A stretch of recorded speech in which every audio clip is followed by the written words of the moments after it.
एक समय दालभ्य ऋषि ने पुलत्स्य ऋषि से पूछा कि हे महाराज, पृथ्वी लोक में मनुष्य ब्रह्म हत्या आदि महान पाप करते हैं, पराये धन की चोरी तथा दूसरे की उन्नति देखकर ईर्ष्या करते हैं, साथ में अनेक प्रकारों के व्यसनों में बंधे रहते हैं, फिर भी उनको नरक प्राप्त नहीं होता। इसका क्या कारण है?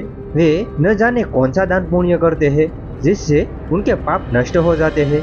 यह सब आप मुझे बताइए। तब पुलत्स्य मुनि कहते हैं, आपने मुझे अत्यंत गंभीर प्रश्न पूछा है, इससे संसार के जीवों का अत्यंत लाभ होने वाला है। उन्होंने कहा कि माघ माह लगते ही मनुष्य को स्नान आदि करके शुद्ध रहना चाहिए, इंद्रियों को वश में कर काम क्रोध लोभ मोह अहंकार ईर्ष्या तथा द्वेष आदि का त्याग कर भगवान का स्मरण करना चाहिए।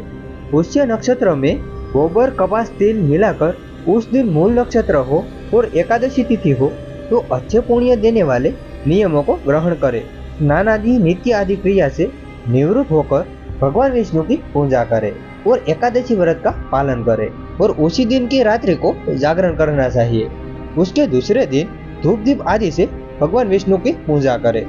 हे भगवान, आप दिनों को शरण देने वाले, इस संसार सागर में फंसे हुए लोगों का उद्धार करने वाले, आप लक्ष्मी जी सहित इस तुच्छ अधर्य को ग्रहण करें।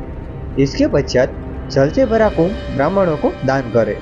तिल स्नान, तिल का उबटन, तिल का हवन, तिल का तर्पण, तिल का भोजन और तिलों का दान, यह तिल के 6 प्रकार है। इनके प्रयोग के कारण पट तिला एकादशी कहलाती है। इस व्रत को करने से अनेक प्रकार के पाप नष्ट होते हैं। इतना कहकर पुलत्स्य ऋषि कहने लगे कि अब मैं तुम्हें इस एकादशी की कथा कहता हूँ। एक समय नारद जी ने भगवान विष्णु को यही प्रश्न पूछा और भगवान जी ने जो तक्षशिला एकादशी का महात्म्य नारद जी से कहा तो मैं तुमसे कहता हूँ। भगवान ने नारद जी से कहा कि हे नारद, मैं तुमसे सत्य घटना कहता हूँ, ध्यान पूर्वक सुनना। प्राचीन काल में मृत्यु लोक में एक ब्रह्मणी रहती थी। वह सदैव व्रत किया करती थी। एक समय वह 1 माह तक व्रत करती रही।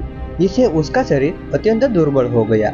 अत्यंत बुद्धिमान थी तथा उसने कभी भी देवताओं को या ब्राह्मणों को दान नहीं दिया था।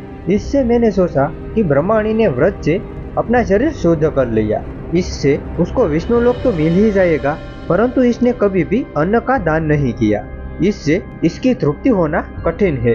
भगवान ने आगे कहा, ऐसा सोचकर भिखारी के वेश में मृत्यु लोक में उस ब्रह्मणी के पास गया।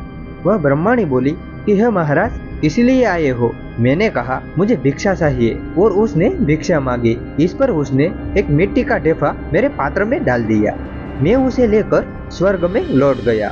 ब्रह्मणी को मिट्टी का दान करने से स्वर्ग में सुंदर महल मिला, परंतु उसने अपने घर को अन्न आदि सामग्रियों से शून्य पाया। घबराकर वह मेरे पास आई और कहने लगी कि हे भगवान, मैंने अनेक व्रत आदि से आपकी पूजा की, परंतु फिर भी मेरा घर अन्न आदि सब वस्तुओं से शून्य है। इसका क्या कारण है?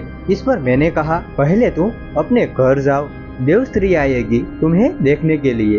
पहले उनके छठ तिला एकादशी का पुण्य और विधि सुन लो, तब द्वार खोलना। मेरे ऐसे वचन सुनकर वह अपने घर गई। जब देव स्त्री आई और उसका द्वार खोलने को कहा तो ब्रह्मणी बोली, आप मुझे देखने आई है तो छठ तिला एकादशी का महात्म्य मुझे कहो। उनमें से एक देव स्त्री कहने लगी कि मैं कहती हूँ। जब ब्रह्मणी ने तक्षशिला एकादशी का महात्म्य सुना तब द्वार खोल दिया। देवांगनाओं ने उन्हें देखा कि न तो वह गांधवी है और न ही आसुरी, पहले जैसी मानुषी है।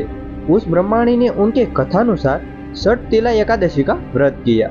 इसके प्रभाव से वह सुंदर और रूपवती हो गई। उसका घर अन्न आदि से संपन्न हो गया। अतः मनुष्य को मूर्खता त्याग कर छठ तिला एकादशी का व्रत और लोभ न करके तिलादि का दान करना चाहिए। इससे दुर्भाग्य, दरिद्रता तथा अनेक प्रकार के कष्ट दूर होते हैं और मोक्ष की प्राप्ति होती है। राधे कृष्णा।